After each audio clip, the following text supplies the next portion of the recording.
Vous connaissez ce sentiment du dimanche soir, là, cette boule au ventre qui monte progressivement parce que vous savez que demain matin, vous allez devoir retourner au bureau et croiser cette personne. Vous savez, cette personne qui vous pourrit littéralement la vie. Why are you the way that you are? I hate so much about the things that you choose to be. Aujourd'hui, je vais vous présenter 4 profils toxiques qui sont parmi les plus courants au travail et surtout, je vais vous donner des techniques hyper concrètes pour les gérer, les neutraliser et protéger votre santé. Profil numéro 1, le vampire émotionnel. Le premier type de personne toxique au travail, rien à voir avec Twilight, c'est le vampire émotionnel. Et croyez-moi, vous en connaissez au moins un. Alors, comment reconnaître un vampire émotionnel? Eh bien, c'est assez simple. C'est cette personne qui se plaint absolument tout le temps de tout. Le café est trop chaud, le café est trop froid, le projet est trop compliqué, le projet est trop simple, le client est relou, le manager est nul, la vie est dure, etc., etc. À chaque fois que vous croisez cette personne, vous avez l'impression de sortir d'un combat de boxe. Elle vous vide littéralement. Et pourquoi? Eh bien, parce que cette personne draine votre énergie comme une sangsue, d'où le nom de vampire. Chaque conversation devient une séance de thérapie gratuite où vous êtes le psy non rémunéré. Le pire, c'est que si vous essayez de mettre des limites, si vous n'êtes pas disponible, eh bien, cette personne va vous culpabiliser.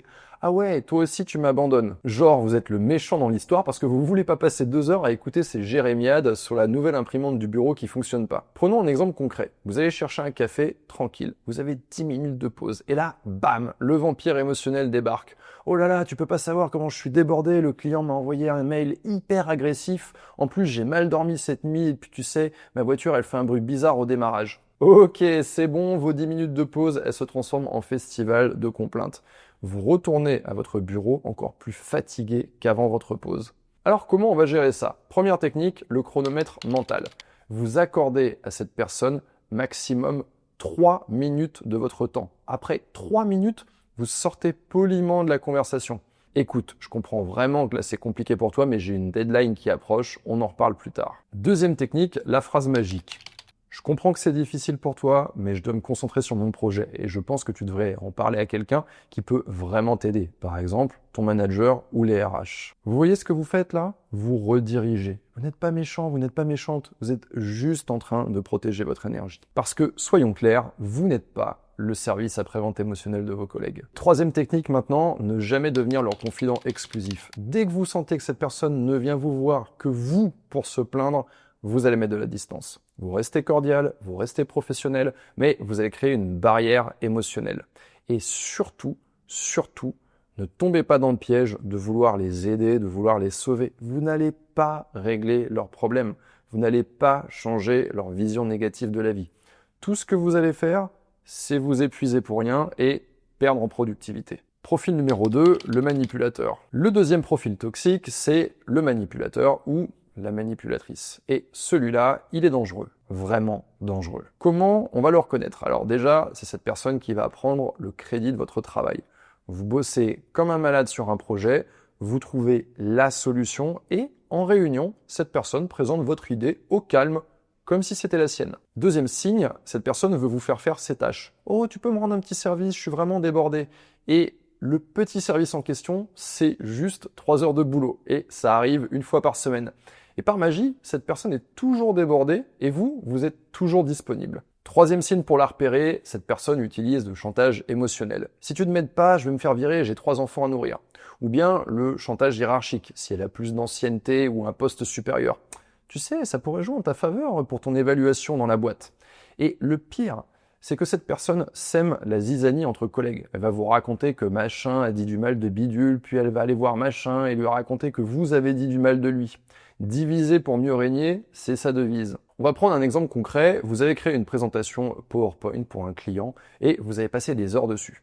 En réunion avec le client, le manipulateur ou la manipulatrice prend la parole et dit « Donc, comme vous pouvez le voir dans ma présentation, vous êtes assis là, vous hallucinez, mais vous ne dites rien parce que vous êtes tétanisé, pris par surprise. Ça vous parle ça? Je vais vous donner un autre exemple et je suis sûr que ça vous est déjà arrivé. Une personne qui vous envoie un message sur Teams « S'il te plaît, tu peux finir ce rapport pour moi, j'ai un truc d'urgence qui vient de tomber, merci, t'es un amour. » Et quand vous avez dit oui une fois, la personne, elle sait que c'est possible. Et du coup, qu'est-ce qui va se passer? elle abuse, elle va commencer à vous demander de ci, de là, de faire des choses pour elle. Donc, on va voir ensemble maintenant comment on gère un manipulateur, avec 5 règles différentes. Règle numéro 1, tout documenter. Email, message, preuve de votre travail. Vous allez garder une trace de tout. Si cette personne prend le crédit de votre boulot, vous avez les preuves que c'est vous qui l'avez fait. Règle numéro 2, privilégiez la communication écrite. Dès qu'il y a un accord, même verbal, vous allez envoyer par email. Suite à notre discussion de ce matin, je te confirme que je vais faire X et que toi tu vas faire Y. Comme ça, il n'y a pas de surprise. Il n'y a pas de « je t'avais pas demandé ça » ou « je te l'avais pas demandé comme ça 3 jours plus tard ». Règle numéro 3, vous allez dire non fermement. Je ne peux pas, j'ai mes propres deadlines à respecter. Pas d'excuses, pas de justification interminable, un non ferme et poli. Règle numéro 4, l'exposition publique subtile. Vous mettez votre manager en copie des mails importants. Bonjour Intel, comme convenu, je t'envoie ma présentation et en copie notre manager pour info. Comme ça, tout le monde sait qui a fait quoi. Règle numéro 5, ne jamais faire confiance à cette personne avec des informations sensibles. Si vous lui racontez que vous cherchez un autre job ou que vous avez un projet perso, ça va se retourner contre vous. Cette personne risque d'utiliser cette info pour vous nuire. Le manipulateur, c'est le serpent du bureau. Il a l'air sympa, il sourit, il vous fait des compliments, mais en réalité, il ne pense qu'à ses propres intérêts. Alors, protégez-vous. Profil numéro 3, le passif-agressif. Notre troisième profil toxique, c'est le ou la passif-agressif. Et celui-là, franchement, il peut vous rendre fou. Qu'est-ce qui caractérise cette personne? Eh bien, elle ne dit jamais directement ce qui va pas. Jamais. Elle fait des remarques ambiguës, des sous-entendus, du sarcasme vicieux. Je vais vous donner un exemple. Vous avez eu une promotion. Génial. Eh bien, cette personne, elle va vous dire « Ah, c'est bien que tu aies eu cette promotion. » Avec un « tu » très particulier. Vous voyez la petite nuance? C'est pas un compliment. C'est pas une attaque frontale, c'est quelque part entre les deux. C'est une pique déguisée en remarque innocente. Autre comportement typique, la personne boude. Elle fait la gueule pendant 3 jours. Et quand vous lui demandez ce qui ne va pas, parce que vous vous souciez un petit peu, elle va vous répondre « Non, non, non, tout va bien, tout va très bien ». Mais clairement, quand vous regardez son langage non verbal, tout vous dit qu'elle est énervée, mais verbalement, elle va nier. Ce genre de profil est également sujet à faire du sabotage indirect. C'est-à-dire que la personne va oublier de transmettre une information très importante. Elle va arriver systématiquement en retard aux réunions que vous organisez. Elle met plusieurs jours à répondre à vos mails, alors qu'en général, elle répond dans une quinzaine de minutes. Typiquement, vous êtes en réunion, vous proposez une idée, et la personne passive-agressive ne dit rien sur le moment. Mais pendant toute la réunion, elle soupire, elle lève les yeux au ciel, elle fait des petits sourires en coin, mais quand on lui demande son avis, elle dit « Non, non, non, c'est très bien ton idée, vas-y, continue ». Sur un ton qui dit exactement le contraire. J'imagine que vous avez compris le topo, maintenant on va voir comment gérer ce profil. Première technique, vous allez forcer la clarté. J'ai l'impression que quelque chose te dérange, est-ce qu'on peut en parler ouvertement? Vous allez mettre la personne comme ça face à son comportement, vous l'obligez à sortir du flou. La deuxième technique, hyper simple, c'est de ne pas rentrer dans son jeu. Cette personne veut vous faire réagir émotionnellement, elle veut vous énerver, alors vous restez factuel, vous restez le plus professionnel ou la plus professionnelle possible. Elle fait une remarque sarcastique, vous l'ignorez complètement ou vous la prenez au premier degré. Troisième technique pour gérer ce profil de passif-agressif, mettre les points sur les i. Écoute, si tu as un problème avec moi, ou ma façon de travailler, je préfère qu'on en discute directement. Ce sera plus simple pour tout le monde. Vous voyez, ce genre de phrase.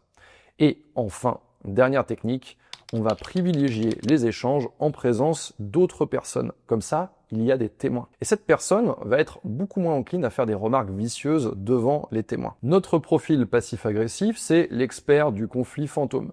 Il va créer des tensions sans jamais les assumer. Alors vous, votre job, c'est de ramener tout ça à la lumière. Vous l'obligez à être clair. Et généralement, face à la confrontation directe, eh bien, ces personnes vont simplement reculer parce que, en général, elles sont pas très courageuses. Quatrième profil, le bulldozer. Le quatrième et dernier profil toxique, c'est le bulldozer, l'intimidateur, celui qui écrase tout sur son passage. Comment on le reconnaît? C'est assez facile. C'est celui qui crie, qui impose ses idées par la force, par la peur. C'est celui qui coupe la parole systématiquement ou qui critique publiquement, qui va humilier devant les autres. Cette personne, elle utilise la force, le volume sonore et l'agressivité pour dominer les conversations. Elle ne débat pas, elle écrase. Et si vous n'êtes pas d'accord avec elle, vous êtes un idiot. Typiquement, c'est le genre de personne qui traumatisait tout le monde dans la cour de récréation. Je vais vous donner un petit exemple de la vie de tous les jours, du boulot. Vous êtes en réunion, vous présentez votre projet. Et là, le bulldozer vous coupe au milieu de votre phrase. Non mais attends, c'est complètement hors sujet ce que tu proposes là, ça n'a aucun sens, on va perdre du temps avec tes idées à la con. Et ça, devant toute l'équipe, vous êtes humilié publiquement et personne ne dit rien parce que tout le monde a peur de se faire écraser aussi par le bulldozer. Autre cas de figure, autre exemple, le bulldozer vous envoie un email hyper agressif, en copie de toute l'équipe, évidemment. Je constate que tu n'as toujours pas rendu le rapport, c'est inadmissible, ton travail est bâclé et je commence sérieusement à me poser des questions sur tes compétences. Un email comme ça, c'est une agression publique et c'est fait pour vous humilier devant vos collègues. Alors, comment on va gérer ces situations? Comment on gère un bulldozer? Règle numéro 1, la plus importante, restez calme. Ne jamais s'abaisser à leur niveau. Si vous criez aussi, vous perdez. Vous entrez dans leur jeu et c'est exactement ce qu'ils veulent. Ils veulent vous déstabiliser émotionnellement. Donc, ne rentrez pas dans les émotions. Règle numéro 2, la technique du disque rayé. Vous allez répéter calmement votre point sans vous énerver. Par exemple, je comprends ton point de vue, mais je maintiens ma position.